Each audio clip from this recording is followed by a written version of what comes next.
There are two different types of people in this world. There are those that will say, wake me up when it's over. I'm going to go hibernate while the Torah discusses all the plans of how to build the Mishkan. I'm no engineer. I'm no architect. To what importance is it that I should know how to build the Mishkan? Wake me up when story time begins again in Sefer Vayikra. And then there are those that understand that every pasuk of the Torah is divine. Every pasuk, every word, every letter, every jot and tittle holds a deep and profound lesson for us. This second group of people knows that the Mishkan is not just some house, some structure that the Jewish people built thousands of years ago, but each instruction, each keli, each item, the entire Mishkan at large is one big structure of how to be a good Jew. Someone who minds the depths of their inner meaning, somebody who dives into the hidden lessons in the Mishkan, he will find a successful path to proper service of Hashem, proper avodas Hashem. So now, as we begin our journey to pull out the Mishkan's lessons, it's noteworthy that Rabbi Hirsch, great Reb Shamshon Raphael Hirsch, points out that a person must use caution when trying to extract ideas from the Mishkan, because things can get kind of off course quickly. You will hear people say, the Ketorah smelled good, so, we got to wear cologne. Or people end up in funny places trying to promote different ideas. So we always try to stay as close as possible to the natural reading of the text. And even if there are two different approaches to what the significance of an item is, we always go with the more natural, easy to read in the pasuk idea. With that being said, let us begin. You don't have to look very hard, in fact, to actually find a lesson in the Mishkan. Even the sheer molecular makeup of it at a metallurgical level teaches you a lot. Each metal that was used and donated to build this tabernacle, be it copper, silver, and gold, they all hold different characteristics and teach us different things. Hirsch points out that copper is not yet refined. It still needs work, and that teaches us something. And silver is valuable, but yet still needs to be refined. It needs purification. And where you find gold, it represents pure, resistant, sterling character, a metaphor of human nobility. Each metal, in accordance with its physical properties, is a metaphor for firmness, for strength. And these metals, just like us, can be adapted to desired form with a hammer, perhaps some heat. And when you break down all the colors of this beautiful Mishkan, you'll have depicted the Kohen's articles of clothing, his attire, where it will have red and the white represents purity, and red represents whatever red represents. There are elements and ideas that are manifested inside of the Mishkan's makeup. Even the wood that was donated, it wasn't just any old 2x4, it was atzei shitim, it was cedar wood, it was strong. It had a certain element to it that it was ever fresh, it was progressively developing, growing, building like we are supposed to be, atzei shitim. So the entire build up of this Mishkan already at a physical level teaches us a lot. And furthermore, another reason to not hibernate and wait for the stories to begin again, but to dive deep into the depths of wisdom that are inherent in the building of the Mishkan. Rabbeinu Bechaya tells us, Ki ha-Mishkan v'kelov, hakol tziyurim gufnim lehisponin bohen tziyurin elyonim shehem dugma lohen. That at a kabbalistic level, in the hidden wisdom of the Torah, the Mishkan is like a twin of our body. Things are going to get pretty kabbalistic, Kabbalah-y here for a little bit, but hey, if we get put in chayrim, there's no such thing as bad publicity. In fact, Rambam in his Pirkei HaHatzlacha actually goes into detail, showing us how the Mishkan and our human bodies are like twins. Hakruvim parshik kenafayim lamala him keneged hatenua v'hanashima hamechuyos halev. That these golden cherubs represent something inside of our bodies that is the mechuyos halev. I don't know what that means. Ha'aron is the Mishkan halev. There's something going on inside of our hearts that's connected to Aron. The menorah is the chamisha chushim, is the senses. The point is that Hamishkan hu ha'adam.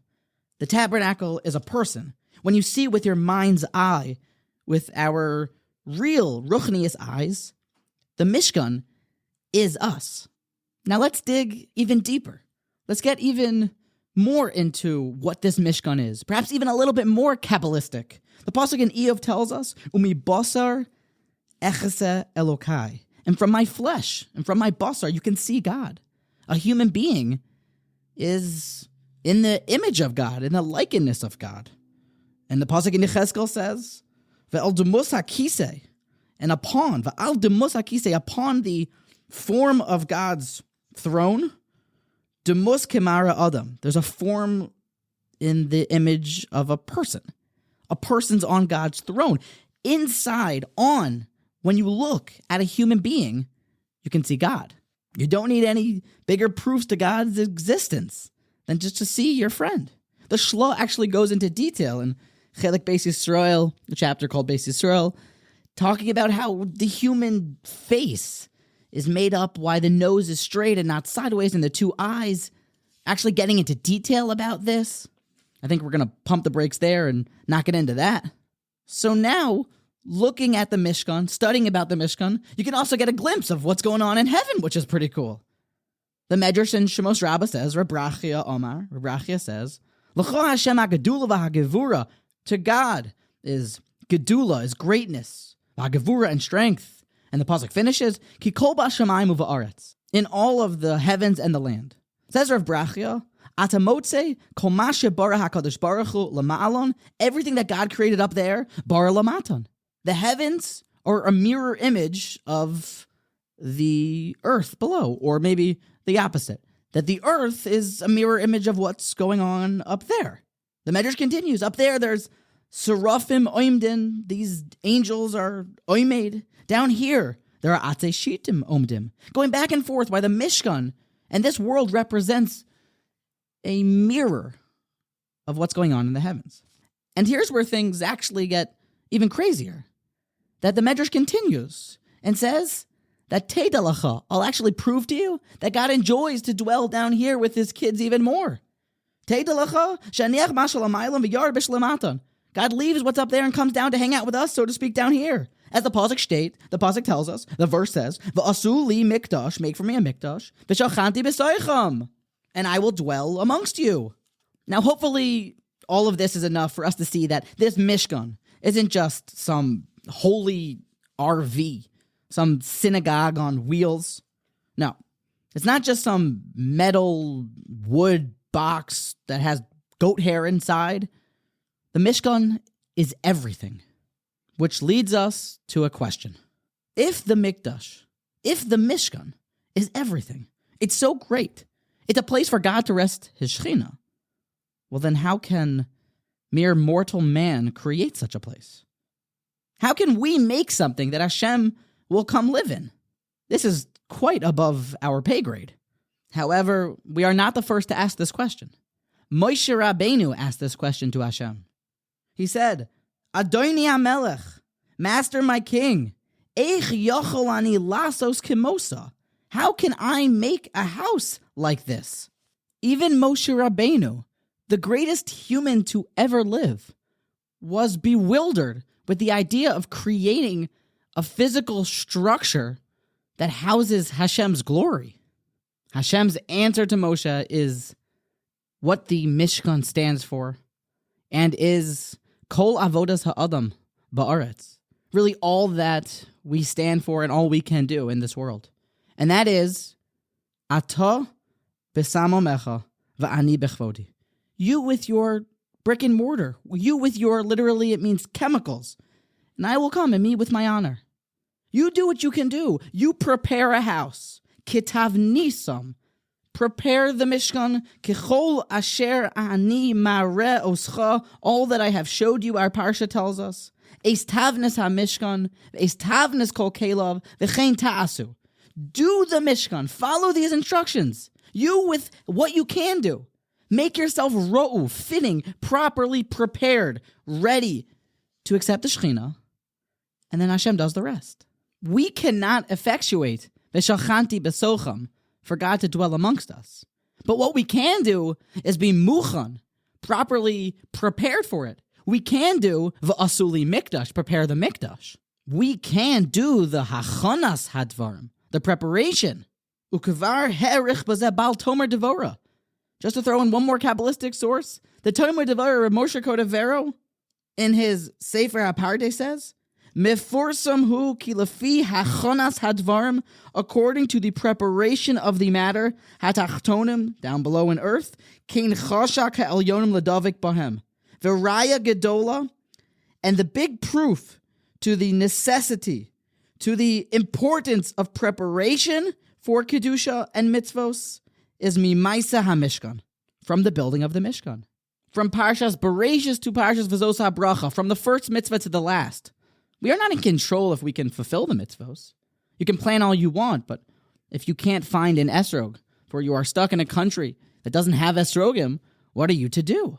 We don't have the ability to make sure the mitzvos get done, but what we do have is the ability to prepare for them. The preparation is our avodah. The va'asuli mikdash, make for me the sanctuary, the tabernacle, is our service. The Mishnah in Masechta Avos tells us that a person should always run to a light mitzvah just like a more chamor mitzvah. La'olam have a ratz mitzvah kala but kibach amura.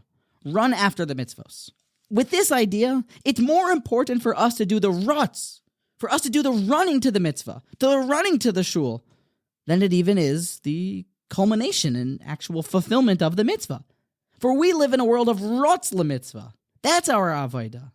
Rabbi Yerucham talks in multiple places and at great length about the importance of preparation for davening, setting up a makom kavua, bringing sources from all over of Talmud Bavli, explaining to us why the koivea makom litzfilaso elokai Avraham be'ezri, that when you set up a set place to daven, that's even more important than the davening itself. Rav Moshe Cordovero actually concludes and calls this world a world of hachana, oilam ha'achana, a world of preparation. This nekuda, this nugget, is a gold mine. When we understand that all we can do and all that we are asked to do is prepare properly, and that the more that a person is properly prepared, then the more success they will have in their avodas Hashem, well then the entire game is changed. The Mishkan is replete with moral lessons in purity, in strength, in avodas Hashem. You look a little deeper, and you'll see how the Mishkan is the human body, and the human body is in the image of God. So if you ever had a thought to go to sleep during these parshios of the Mishkan and wait till the story time begins again, you're going to end up missing the good part. In conclusion, our lesson today from the Mishkan, our new knowledge of our job in life, is atah b'samamecha. You do you with your materials, with your capabilities, with your chemicals, what you got. And Hashem does, va'ani b'chfaydi. You do kechol asher ani ma'areh oscha, everything that I've showed you to do, the mitzvos. Make yourself a vessel that God can dwell in. It's all about hachana. It's all about the preparation for the mitzvah. Set yourself up a place to daven in shul. Run after the mitzvos. Ready yourself to do the mitzvos. Build your Mishkan. Make yourself into a tabernacle. Make yourself into a proper vessel that Hashem may rest himself. And then we will be zoche mirza Hashem, to v'shachanti besocham, that God will dwell inside of us.